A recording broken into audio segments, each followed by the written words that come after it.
I'm Natasha Murray and I'm part of the PAPA. It's really important that people fill this government consultation out. People's livelihoods, their jobs, their homes depend on it.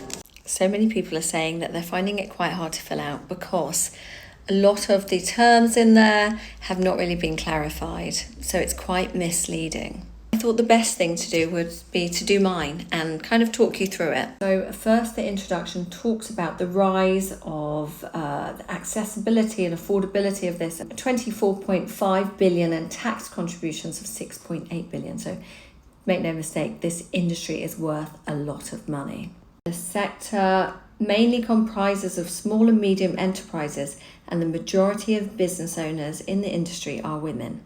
Sure that everyone has a friend, family member, or even a practitioner that they go to that is one of these small or medium enterprises. Very people are going to be most affected by this. It talks about patient safety, complications, the risk being greater if these procedures are done by someone who is not suitably trained, or if they use unregulated products, or if they have an unsuitable premises.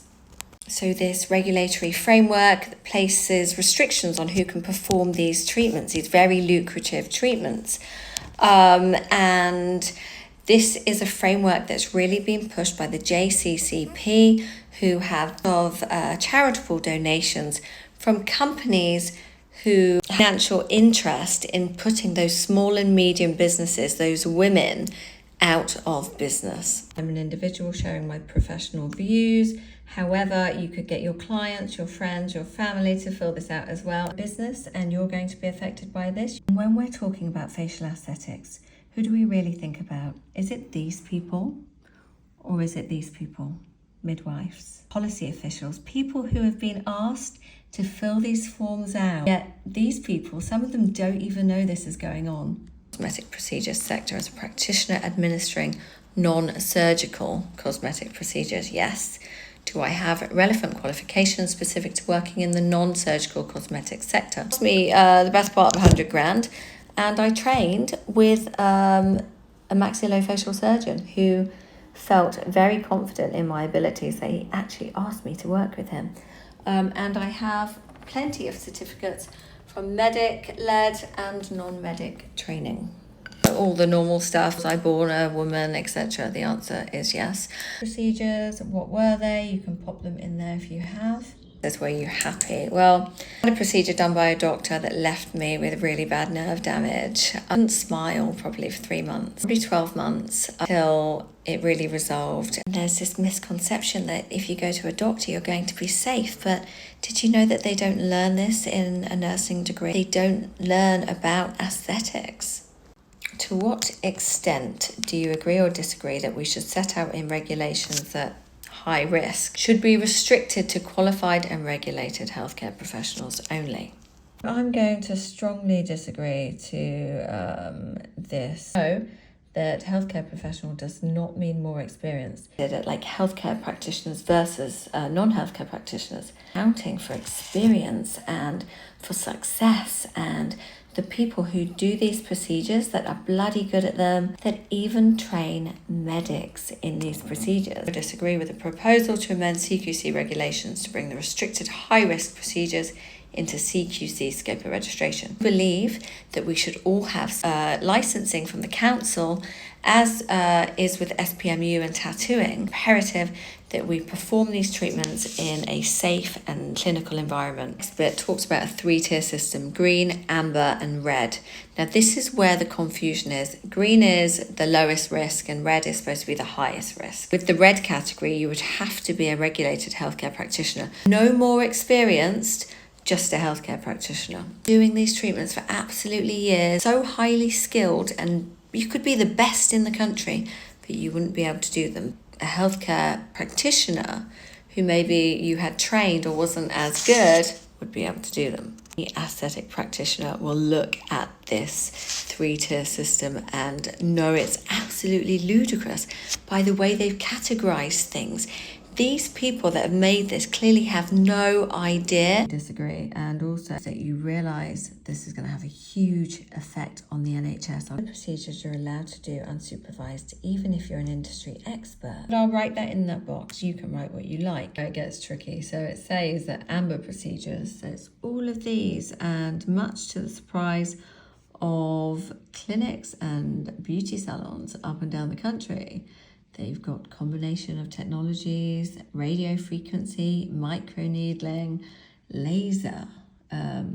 A lot of these people didn't even know that they were included in this consultation. Relevant oversight by a prescribing healthcare professional. So all you nurses that think you're safe, you're actually not safe. We have clinical oversight now, we have prescribers. It doesn't say what oversight is here. This could mean a doctor or a nurse, a prescriber in the room while you're performing a treatment. Where is that clinical oversight going to come from? And this was a question that someone asked David Saenz at a conference. He said that it would put strain on the NHS. Healthcare professionals could leave their NHS posts, set up clinical oversight and set up lucrative careers in the aesthetic industry. RED procedures, should they be carried out by qualified and regulated healthcare professionals working at CQC registered premises? I think that we need to turn the tables on this, healthcare professional versus non-medic, and they should be qualified professionals, whether aesthetic professionals or healthcare professionals working out of registered premises. One qualification that is open to medics and non-medics. Continue to work with expert groups. Who are these groups? JCCP, backed by the Skin Clinic, who are private equity funded, who give donations to the JCCP to monopolize the market. I mean, I'm sure that's just a coincidence.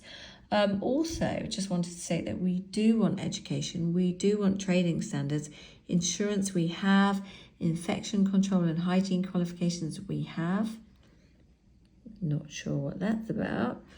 But yeah, I'd love to know about the assessments on the economic inequality, because quite frankly, we see no equality here.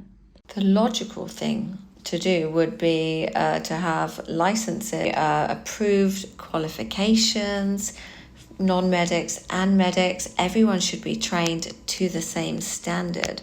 But this government consultation is so black and white to affect such a huge range of people. There are a few non-medic led clinics on my high street. These are not backstreet Botox parties.